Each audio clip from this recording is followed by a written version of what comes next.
جو نصاری ہیں ان دونوں سے تبدیل کر دیا۔ مگر ان میں سے جن لوگوں نے ظلم کیا، چنانچہ تم ان سے مت ڈرو، بخشونی اور ڈرو مجھ سے، والی اتم نعمتی علیکم، اور تاکہ میں تم پر اپنی تمام کی تمام نعمتوں کو پوری کر دوں، اور تاکہ تم ہدایت پا جاؤ۔ کما ارسلنا فیکم رسولا منکم، جیسا کہ ہم نے تمہارے درمیان تم ہی میں سے ایک رسول بھیجا ہے، یتلو علیکم آیاتنا ویزکیکم ویعلمکم، جو تم پر ہماری آیات تلاوت کرتا ہے اور تمہیں پاک کرتا ہے، کس سے؟ تمہارے گناہوں سے تمہیں پاک کرتا ہے، اور تمہیں کتاب و حکمت کی تعلیم دیتا ہے۔ اس قرآن کے اندر کتاب اور قرآن کے اندر اللہ تعالیٰ نے حکمتیں بیان کی ہیں، اور جو انسان کی عقل اور شعور کو بار بار پکارتی ہیں اور انسان کو سمجھنے پر مجبور کرتی ہیں۔ اور پھر اللہ تعالیٰ فرماتے ہیں اور تمہیں وہ نبی وہ کچھ سکھاتا ہے جو تم نہیں جانتے۔ فَاذْكُرُونِي اذْكُرْكُمْ وَاشْكُرُوا لِي وَلَا تَكْفُرُونَ، لہٰذا تم مجھے یاد کرو، میں تمہیں یاد رکھوں گا، اور میرا شکر ادا کرو اور میری ناشکری مت کرو۔ اللہ تعالیٰ ہمیں کیسے، ہم اگر اللہ تعالیٰ کا ذکر اکیلے بیٹھ کے کریں گے تو اللہ تعالیٰ بھی ہمارا ذکر اکیلے کریں گے، اگر ہم اللہ تعالیٰ کا ذکر محفل میں کریں گے تو اللہ تعالیٰ ہمارا بھی ذکر اپنی محفلوں میں کرے گا، اور یقیناً اللہ کی محفلیں ہماری محفلوں سے کئی گنا اچھی ہیں۔ اللہ تعالیٰ ہمارا ذکر اپنے فرشتوں کے ساتھ کرے گا، سبحان اللہ۔ اللہ تعالیٰ ہمیں ان لوگوں میں شامل کرے جن کا ذکر اللہ تعالیٰ آسمان میں بلند کرتا ہے۔ یا ایہا الذین آمنوا استعینوا بالصبر والصلاۃ، اے ایمان والو صبر اور نماز کے ساتھ مدد طلب کرو، ان اللہ مع الصابرین، یقیناً اللہ تعالیٰ صبر کرنے والوں کے ساتھ ہے۔ صبر یہ نہیں کہ جب آپ کے اوپر مصیبت آ جائے اور جب سارے واویلے مچا دیے جائیں تو پھر صبر کیا جائے، بلکہ صبر تو وہ ہے جو اسی لمحے کیا جائے۔ اللہ تعالیٰ مزید ارشاد فرماتے ہیں وَلَا تَقُولُوا لِمَن يُقْتَلُ، اور جو اللہ تعالیٰ کی راہ میں مارے جائیں تم انہیں مردہ نہ کہو بلکہ وہ زندہ ہیں، لیکن تم اس کا شعور نہیں رکھتے۔ زندہ وہ اپنی قبروں میں ہرگز نہیں ہیں، وہ عالم برزخ کے اندر زندہ ہیں۔ وہ یہ نہ سمجھے کہ وہ اپنی قبروں میں زندہ ہیں، وہ ہمیں سن رہے ہیں، بلکہ وہ عالم برزخ کے اندر زندہ ہیں۔ اور اللہ تعالیٰ فرماتے ہیں کہ اور اللہ تعالیٰ نے قرآن میں آگے ارشاد فرمایا کچھ آگے اگلی آیات میں کہ وہ ہماری طرف سے رزق دیے جاتے ہیں۔ اللہ تعالیٰ ان کو مسلسل رزق دے رہا ہے، اور ان کی روحیں پرندوں کی شکل میں پرندوں کی شکل میں جنت میں جاتی ہیں اور سارا دن وہاں پر چگتی ہیں، اور واپس رات کو آ کر اپنی قندیلوں میں بیٹھ جاتی ہیں۔ سبحان اللہ۔ اللہ تعالیٰ ہم سب کو بھی شہادت کی موت عطا فرمائے، ایمان پر زندگی عطا کرے، اور ایمان پر ہی خاتمہ نصیب فرمائے۔ وَلَنَبْلُوَنَّكُمْ بِشَيْءٍ مِّنَ الْخَوْفِ، اللہ تعالیٰ فرماتے ہیں یقیناً ہم تمہیں خوف اور بھوک سے، مالوں جانوں اور پھلوں کے نقصان میں سے کسی نہ کسی چیز سے ضرور آزمائیں گے۔ اللہ تعالیٰ کی یہ آزمائش اللہ نے واضح فرما دی کہ قرآن کے اندر کہ ہر انسان کو آزمایا جائے گا، اور پھر اللہ تعالیٰ فرماتے ہیں اس آزمائش کے بعد کہ اور صبر کرنے والوں کو آپ خوشخبری دے دیں۔ جو اللہ کی آزمائش کے بعد صبر کرتے ہیں ان کو خوشخبری دے دیں۔ کس بات کی خوشخبری دے دیں؟ جنت کی خوشخبری دے دیں۔ الذین اذا اصابتهم مصیبہ، اور وہ لوگ کہ جب کوئی مصیبت ان پر آتی ہے تو وہ کہتے ہیں بے شک ہم اللہ تعالیٰ کے لیے ہیں، اور بے شک ہم اسی کی جانب لوٹ کر جانے والے ہیں۔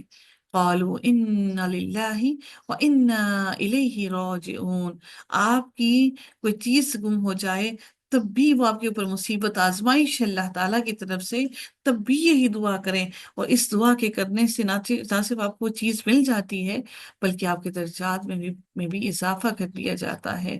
اللہ تعالیٰ ایسے لوگوں کے بارے میں اللہ نے خاص طور پر فرمایا جب کسی مصیبت میں آتے ہیں تو فوراً یہ کہہ اٹھتے ہیں انا للہ وانا الیہ راجعون اولئک علیہم صلوات من ربہم، پھر اللہ تعالیٰ فرماتے ہیں یہی لوگ ہیں جن پر ان کے رب کی طرف سے کئی مہربانیاں اور بڑی رحمت ہے، اور یہی لوگ ہدایت پانے والے ہیں۔ یقیناً صفا اور مروہ، ان الصفا والمروہ من شعائر اللہ، یقیناً صفا اور مروہ اللہ تعالیٰ کی نشانیوں میں سے ہیں۔ شعائر اللہ وہ ہیں، شعائر ان کو کہتے ہیں جو انسان کے ایمان کے لیے، انسان کے دین کے لیے جن چیزوں کو اللہ نے نشانیاں بنا دیا، وہ تمام چیزیں شاعر اللہ ہیں۔ ان میں ہمارا نماز، روزہ، زکوٰۃ، حج، مسجدیں، یہ تمام کی تمام ہمارے دین کی علامتیں ہیں، تو یہ سب شاعر اللہ میں شامل ہیں۔ تو اللہ تعالیٰ نے صفا اور مروہ کو بھی ایسے ہی شاعر اللہ بنایا، اللہ نے ان کو نشانیاں بنایا۔ فمن حج البیت او اعتمر فلا جناح علیہ ان یطوف بہما۔ اللہ تعالیٰ فرماتے ہیں تو جو کوئی بیت اللہ کا حج یا عمرہ کرے تو اس پر کوئی حرج نہیں کہ ان دونوں کا خوب طواف کرے، خوب طواف کرے۔ طواف اس لیے نہیں کیا کرتے تھے جب مسلمان اس اس لیے نہیں کرتے تھے کیونکہ اسلام سے پہلے وہاں پر ان دونوں پہاڑیوں پر انہوں نے بت رکھے تھے، تو انہیں خوف تھا کہ کہیں ایسا نہ ہو کہ ہم بھی اگر اس کا طواف کریں تو ہمیں کوئی عذاب نہ ہو۔ تو اللہ تعالیٰ نے ان کی اس بات پہ ان کو واضح جواب دے دیا کہ آپ میں سے جو کوئی بھی حج یا عمرہ کرے تو ان دونوں پہاڑیوں کا خوب خوب طواف کرے، اور جو کوئی خوشی سے کوئی نیکی کرے تو یقیناً اللہ تعالیٰ قدردان ہے، سب کچھ جاننے والا ہے۔ ان الذين يكتمون ما انزلنا من البينات والهدى من بعد ما بيناه للناس في الكتاب۔ اللہ تعالیٰ فرماتے ہیں بے شک جو لوگ واضح دلیلوں اور ہدایت کو چھپاتے ہیں جس کو ہم نے نازل کیا اس کے بعد کہ ہم نے اس کو لوگوں کے لیے کتاب میں کھول کر بیان کر دیا ہے، وہی لوگ ہیں، وہی لوگ ہیں جن پر اللہ تعالیٰ لعنت کرتا ہے، اور تمام لعنت کرنے والے بھی ان پر لعنت کرتے ہیں۔ جو اللہ تعالیٰ کی باتوں کو چھپاتے ہیں، جو حق اور سچ کو نہیں بتاتے، حق اور باطل کو ملا دیتے ہیں، اللہ تعالیٰ نے ان لوگوں پر لعنت کی ہے۔ نہ صرف اللہ کی لعنت بلکہ فرشتوں کی اور تمام کی تمام کائنات کی ہر چیز کی ان پر لعنت کی گئی ہے۔ پھر اللہ تعالیٰ فرماتے ہیں اِلَّا الَّذِينَ تَابُوا وَأَصْلَحُوا وَبَيَّنُوا فَأُولَٰئِكَ أَتُوبُ عَلَيْهِمْ۔ اور مگر جن لوگوں نے توبہ کی اور اصلاح کر لی اور کھول کر بیان کر دیا تو یہی لوگ ہیں جن کی توبہ بھی قبول کرتا ہے، اور میں ہی بہت توبہ قبول کرنے والا، نہایت رحم کرنے والا ہوں۔ ان الذین کفروا وماتوا وهم کفار، اب ان کی بات ہو رہی ہے جو کافر ہی مر گئے، جو ایمان لائے ہی نہیں۔ یقیناً جن لوگوں نے کفر کیا اور مر گئے اس حال میں کہ وہ کافر تھے، وہی لوگ جن پر اللہ تعالیٰ کی، فرشتوں کی اور تمام لوگوں کی لعنت ہے۔ کافروں پر بھی لعنت کر دی گئی۔ لعنت سے مراد کیا ہے کہ وہ اللہ تعالیٰ کی رحمت سے ہی محروم کر دیے گئے، وہ بہت دور پھینک دیا گیا اللہ کی رحمت سے ہی ان کو، بلکہ اللہ تعالیٰ کے عذاب کا شکار ہوئے اور لعنت کر دی گئی ان پر۔ تو دنیا پر یاد رکھیے کہ دنیا پر ہم جب ایک دوسرے پر لعنت بھیجتے ہیں، یہ لعنت بہت سخت ترین گناہ ہے بھیجنا، اور یہ لعنت بھیجنے کی ہرگز ہرگز قطعاً اجازت نہیں ہے کسی انسان کو کسی دوسرے پر بھیجنے کی۔ خالدین فیہا لا یخفف عنہم العذاب ولا هم ینظرون، اس جہنم میں وہ ہمیشہ رہنے والے ہیں، نہ ان سے عذاب ہلکا کیا جائے گا اور نہ ہی وہ مہلت دیے جائیں گے، نہ عذاب ہلکا ہوگا اور مہلت بھی نہیں ملے گی کہ کہیں وہ عمل کر سکیں۔ اللہ تعالیٰ پھر فرماتے ہیں کہ وَإِلَٰهُكُمْ إِلَٰهٌ وَاحِدٌ، اور تمہارا معبود ایک ہی معبود ہے، اس کے سوا کوئی معبود نہیں، وسیع رحمت والا اور نہایت رحم کرنے والا ہے۔ یہ رحیم اللہ تعالیٰ اپنی رحمت سے مسلمانوں پر روز قیامت کریں گے، اور ابھی اللہ تعالیٰ رحمان، تمام کائنات پر رحمان ہے۔ اللہ تعالیٰ نے وہ رحم ہم انسانوں کے دلوں میں بھی ڈالا ہے۔ ان فی خلق السماوات والارض واختلاف اللیل والنہار والفلک التي تجری فی البحر، اللہ تعالیٰ فرماتے ہیں اب اگر ہم میں سے کسی کو اللہ تعالیٰ کی ذات کو پہچاننا ہو تو وہ کیا کرے؟ بے شک آسمانوں اور زمین کی تخلیق اور دن کے بدلنے میں اور ان کی اور آ، کشتیوں کے چلنے میں جو وہ وہ جو چیزیں لے کر سمندر میں چلتی ہیں، جو لوگوں کو نفع دیتی ہیں، اور اس پانی میں جو اللہ تعالیٰ نے آسمان سے اتارا، پھر اس سے زمین کو اس کی موت کے بعد زندہ کیا، اور اس میں ہر قسم کے جانور پھیلا دیے، اور ہواؤں کی گردش میں اور بادل میں، اور جو آسمان اور زمین کے درمیان مسخر ہیں، تو چیزیں اللہ تعالیٰ نے آسمان اور زمین کے درمیان میں بنا دی ہیں، یقیناً اللہ تعالیٰ فرماتے ہیں ان لوگوں کے لیے سب میں ان میں نشانیاں ہیں۔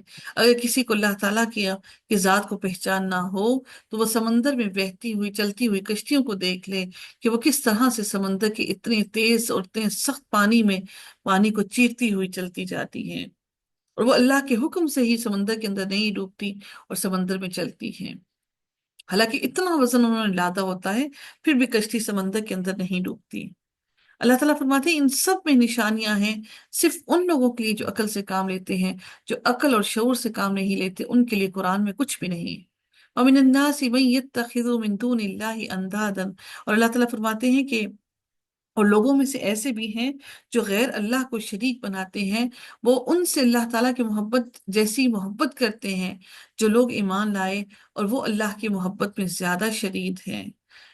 یعنی وہ اپنے شریکوں سے اللہ جیسے اللہ سے محبت کرنے کا حق ہے ویسی محبت کرتے ہیں، لیکن اللہ تعالیٰ فرماتے ہیں ایمان والوں کی محبت اللہ سے ان کی محبت سے کئی گنا زیادہ ہے جو وہ اپنے الہوں سے کرتے ہیں۔ اللہ تعالیٰ فرماتے ہیں وَلَوْ يَرَى الَّذِينَ ظَلَمُوا إِذْ يَرَوْنَ الْعَذَابَ، اللہ تعالیٰ فرماتے ہیں اور کاش جن لوگوں نے ظلم کیا وہ دیکھ لیں اس وقت کہ جب وہ عذاب کو دیکھیں گے تو سمجھ جائیں گے کہ یقیناً ساری کی ساری قوت اللہ تعالیٰ ہی کے لیے ہے، اور یقیناً اللہ تعالیٰ بہت سخت عذاب دینے والا ہے۔ جب وہ لوگ جن کی پیروی کی گئی تھی ان لوگوں سے بالکل بے تعلق ہو جائیں گے، یعنی جن کو انہوں نے الہ بنا لیا، جن کی وہ عبادت کیے کرتے تھے، جن کی پیروی کی گئی، وہ ان سے بیزار ہو جائیں گے، بے تعلقی اختیار کریں گے اور بتائیں گے کہ ہم نے تو ان کو نہیں کہا تھا کہ ہماری عبادت کریں، ہم تو ان کو نہیں جانتے۔ جنہوں نے پیروی کی وہ عذاب کو جب دیکھ لیں گے اور ان کے آپس کے تعلقات بالکل ٹوٹ جائیں گے، وہ اپنے تعلقات کو بالکل توڑ دیں گے کہ ہم ان کو نہیں جانتے۔ وقال الذين اتبعوا لو ان لنا، اور جن لوگوں نے پیروی کی تھی، جو پیروی کرنے والے تھے، جو مشرک تھے، جو دوسرے الہ بنا کر بیٹھے تھے، جنہوں نے پیر فقیر بنا لیے، جب وہ دیکھیں کہ ان کے پیر فقیر سارے ہی ان سے بری الذمہ ہو گئے ہیں، بیزار دکھائی دے رہی ہیں کہ کہیں ان کی عبادت کی وجہ سے اللہ ہمیں نہ پکڑ لے، تو وہ اللہ سے ایک خواہش کریں گے کہ کاش ہمارے لیے ایک بار دنیا میں دوبارہ لوٹ جانا ہو، تو ہم ان سے بالکل بے تعلق ہو جائیں گے جیسا کہ وہ ہم سے آج بے تعلق ہو گئے۔ اس طرح انہیں اللہ تعالیٰ ان کے اعمال انہی پر حسرتیں بنا کر دکھائے گا، اور وہ جہنم کی آگ سے کسی صورت نہیں نکلنے والے نہیں۔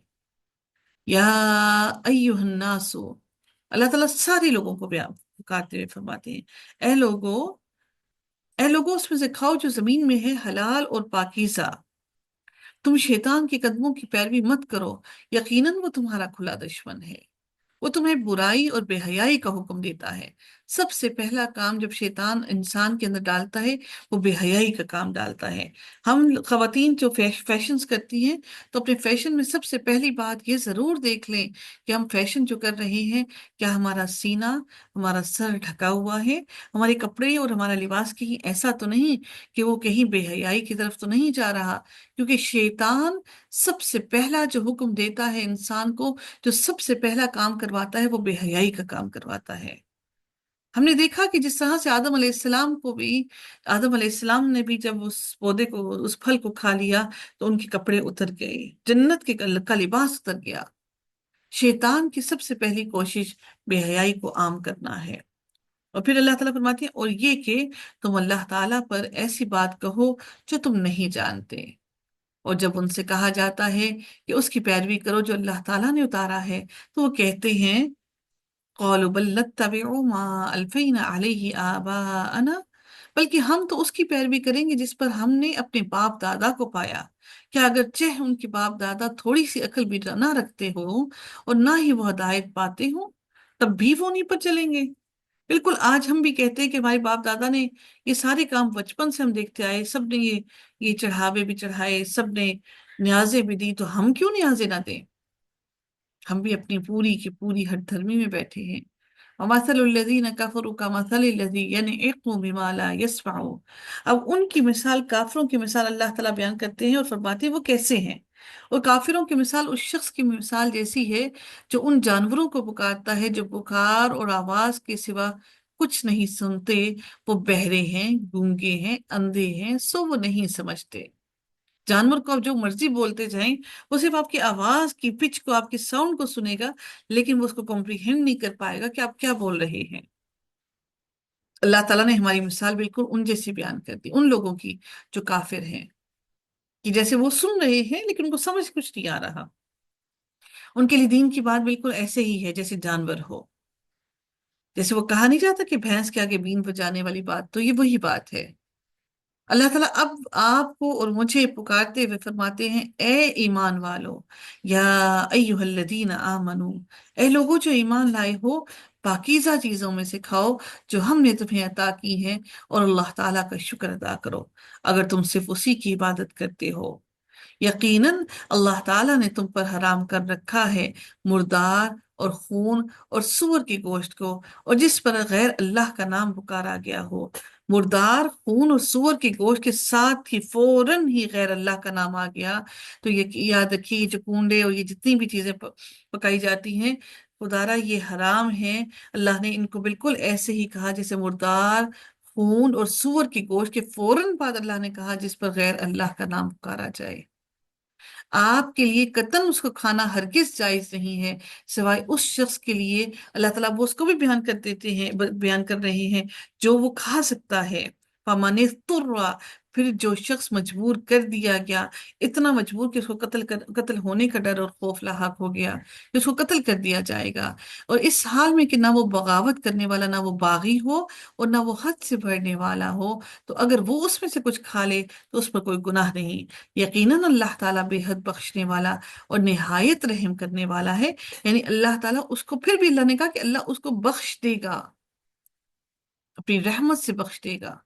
ایسا نہیں ہوگا، اللہ تعالیٰ یہ نہیں کہے گا کہ میں نے تو منع کیا تھا وہ مر جاتا، کیوں کھا لیا۔ سبحان اللہ، میرے رب نے کہا وہ کھا لے اس میں سے، اگر اس کو مجبور کر دیا گیا، چاہے قتل کرنے کے پاس ہو کہ اس کو قتل کر دیں گے لوگ، اگر وہ اس میں سے کچھ کھا جاتا ہے تو اس پر کوئی گناہ نہیں ہے۔ اور وہ انسان جو بالکل ایسے لگے کہ وہ ابھی اتنا اس کے پاس کھانے پینے کے لیے کچھ نہیں، وہ لاغر ہو گیا، مرنے کے بہت قریب پہنچ گیا، تو اس میں سے وہ صرف اتنا کھائے کہ اس کو زندگی کے آثار باقی نظر آئے، اس پر بھی کوئی گناہ نہیں ہے۔ تو پھر ہم کس طرح سے ان چیزوں کو کھاتے ہیں اور محسوس ہوتے ہیں اور خوش ہوتے ہیں۔ ان الذین یکتمون ما انزل اللہ من الکتاب، دیکھیے ہم صرف قرآن کا ترجمہ پڑھ رہے ہیں، یہ قرآن کے اندر الفاظ اللہ نے کھول کھول کر بیان کیے ہیں۔ یقیناً وہ لوگ جو چھپاتے ہیں اس کو جو اللہ تعالیٰ نے اپنی کتاب میں سے نازل کیا ہے، اور اس کے بدلے وہ تھوڑی قیمت حاصل کرتے ہیں، یہ لوگ اپنے پیٹوں میں آگ کے سوا کچھ بھی نہیں کھا رہے، اور قیامت کے دن اللہ تعالیٰ نہ ان سے بات کرے گا اور نہ ہی انہیں پاک کرے گا، اور ان کے لیے دردناک عذاب ہے۔ اولئک الذین اشتروا الضلالۃ بالہدی، یہی لوگ ہیں جنہوں نے ہدایت کے بدلے میں گمراہی کو اور بخشش کے بدلے میں عذاب کو خریدا۔ اللہ نے بخشش کا وعدہ کیا، انہوں نے کہا نہیں ہمیں تو عذاب چاہیے۔ سو کس قدر صبر کرنے والے ہیں یہ آگ پر، اللہ اکبر۔ اللہ تعالی ہم سب کو جہنم کی آگ سے محفوظ رکھے۔ وما اصبرهم علی النار ذالک بأن اللہ نزل الکتاب بالحق، یہ کہ اللہ تعالیٰ نے اس کتاب کو یقیناً حق کے ساتھ نازل فرمایا ہے، اور وہ لوگ جنہوں نے اس کتاب میں اختلاف کیا، بلا شبہ وہ بہت دور کی مخالفت میں ہیں، وہ ہدایت کے قریب بھی نہیں آئیں گے۔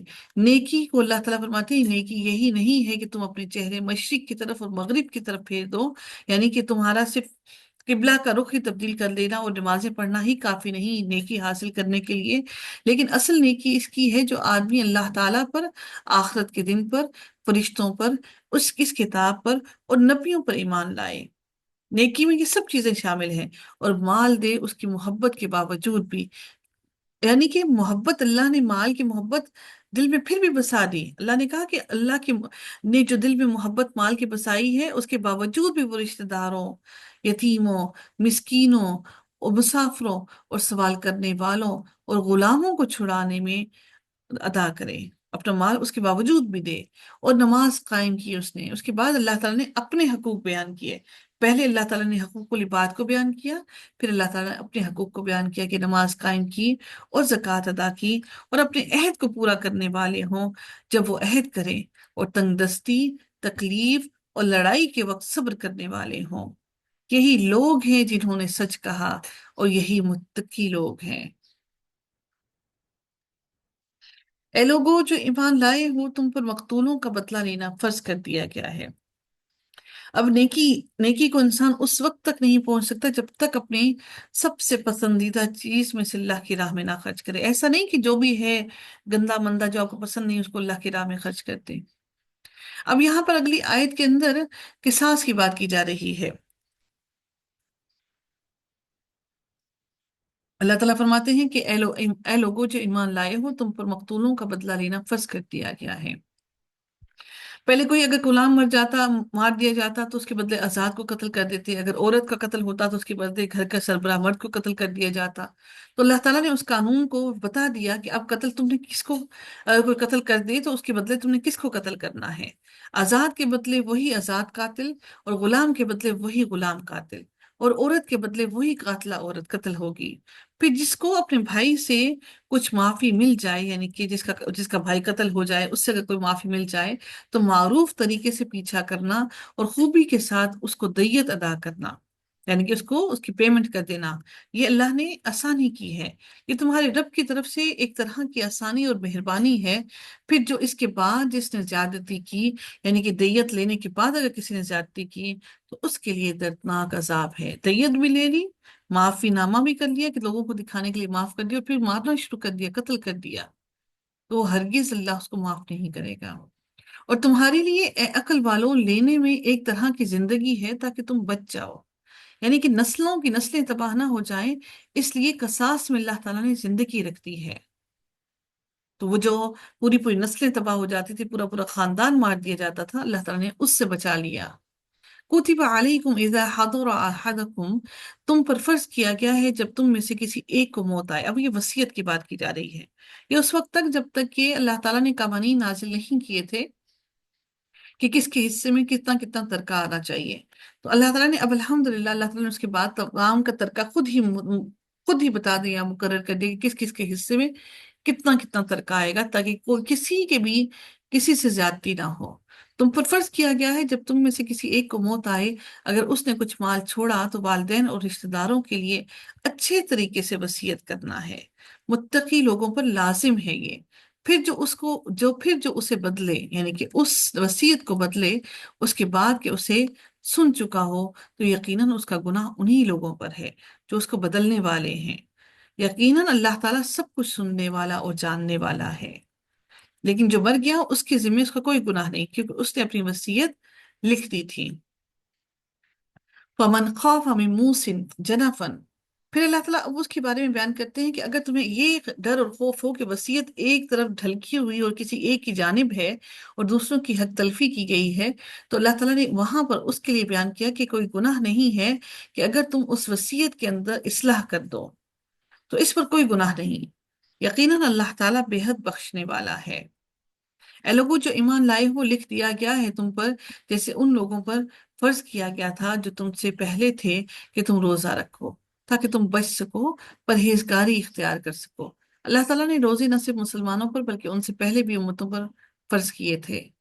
یہ اللہ تعالیٰ ان روزوں کے بارے میں فرماتے ہیں کہ یہ چند گنے ہوئے دنوں میں پھر جو کوئی تم میں سے مریض ہو یا کسی سفر پر ہو تو دوسرے دنوں سے تعداد پوری کرنا ہے ان روزوں کی، اور ان لوگوں پر جو اس کی طاقت رکھتے ہوں فدیہ دینا ہے۔ فدیہ کیا ہے؟ ایک مسکین کا کھانا ہے۔ پھر جو خوشی سے کوئی نیکی کرے تو اس کے لیے بہتر ہے، اور یہ کہ تم روزہ رکھو تمہارے لیے زیادہ بہتر ہے۔ فدیہ دینے سے زیادہ بہتر ہے کہ تم روزہ رکھو، لیکن روزہ پھر فرض کر دیا گیا کہ، اور پھر یہ فدیہ دینا نہیں کہا گیا کہ صرف فدیہ ہی دے دو، کیونکہ یہ ابھی نیا نیا ان کے اندر عادت پڑ رہی تھی، اس لیے ان کو فدیہ دینے کی بھی اجازت دی گئی۔ پھر اللہ تعالیٰ ارشاد فرماتے ہیں کہ رمضان کا مہینہ وہ ہے جس میں قرآن نازل کیا گیا۔ اب رمضان کی برکتیں بیان کر رہے ہیں، روزہ بھی رمضان میں رکھا جاتا ہے، اب رمضان کی برکتیں بیان ہو رہی ہیں کہ رمضان کا مہینہ وہ ہے جس میں قرآن نازل کیا گیا، جو انسانوں کے لیے ہدایت ہے، اور ہدایت کی اور حق اور باطل کا فرق کرنے کی واضح دلیلیں ہیں اس قرآن کے اندر۔ تو تم میں سے جو کوئی اس مہینے میں حاضر ہو تو اس کو چاہیے کہ وہ اس مہینے میں روزے رکھے، اور جو کوئی بیمار ہو یا کسی سفر پر ہو تو دوسرے دنوں سے اس کی تعداد پوری کرے۔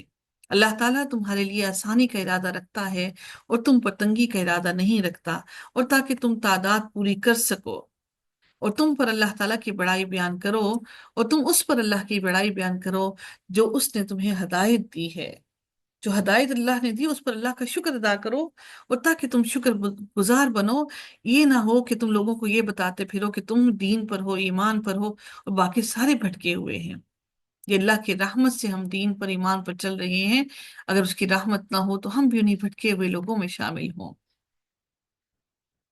وَإِذَا سَأَلَكَ عِبَادِي، اور جب میرے بندے آپ سے میرے بارے میں سوال کریں تو یقیناً میں قریب ہی ہوں، میں پکارنے والے کی دعا قبول کرتا ہوں۔ سبحان اللہ!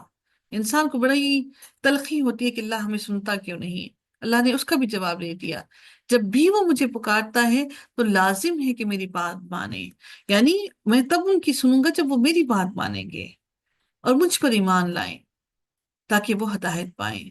اگر دعا قبول نہیں ہوتی تو دیکھیں کہ شاید ہم میں کچھ کوتاہیاں ہیں جس کی وجہ سے اللہ تعالیٰ ہماری دعاؤں کو قبول نہیں کر رہا۔ تو اللہ کو سنیں گے تو پھر اللہ تعالیٰ ہمیں بھی سنے گا۔ جب ہم اللہ کو نہیں سنیں گے تو پھر وہ بھی بے پرواہ ہے، اس کو ہم سے کوئی غرض نہیں۔ تمہارے لیے روزے کی رات میں اپنی عورتوں سے صحبت کرنا حلال کر دیا گیا ہے۔ اہل کتاب کے لیے یہ حلال نہیں تھا کہ وہ اب روزے رکھے اور رات کے وقت اپنی بیویوں سے مباشرت کریں۔ تو اللہ تعالیٰ نے مسلمانوں کے لیے یہ بھی آسانی کر دی کہ تمہارے لیے عورتوں سے صحبت کرنا حلال کر دیا گیا ہے رات کے وقت، وہ تمہارے لیے لباس ہے اور تم ان کے لیے لباس ہو۔ اللہ تعالیٰ نے جان لیا ہے کہ تم اپنے آپ سے خیانت کرتے تھے، تو اس نے تم پر مہربانی فرمائی، کیونکہ تمہارا دل کرتا تھا کہ تم بیوی سے مباشرت کرو، تو اللہ تعالیٰ نے تمہارے لیے یہ آسانی کر دی اور اس نے تمہیں معاف کر دیا، تو اب تم ان سے مباشرت کرو، اور اللہ تعالیٰ نے تمہارے لیے جو لکھ دیا ہے اسے طلب کرو اور کھاؤ اور پیو، یہاں تک کہ تمہارے لیے سیاہ دھاگے سے فجر کا سفید دھاگا خوب ظاہر ہو جائے۔ پھر رات تک روزے کو پورا کرو اور ان سے مباشرت نہ کرو جب تم مسجد میں اعتکاف کرنے والے ہو۔ یہاں پر بھی واضح بیان ہو رہا ہے، پتہ لگ رہا ہے یہاں پر بھی واضح کہ یعنی کہ میاں بیوی دونوں کی دونوں مسجد میں اعتکاف کریں۔ اب دیکھیں، یعنی کہ مسجد میں تم اعتکاف کی حالت میں ہو،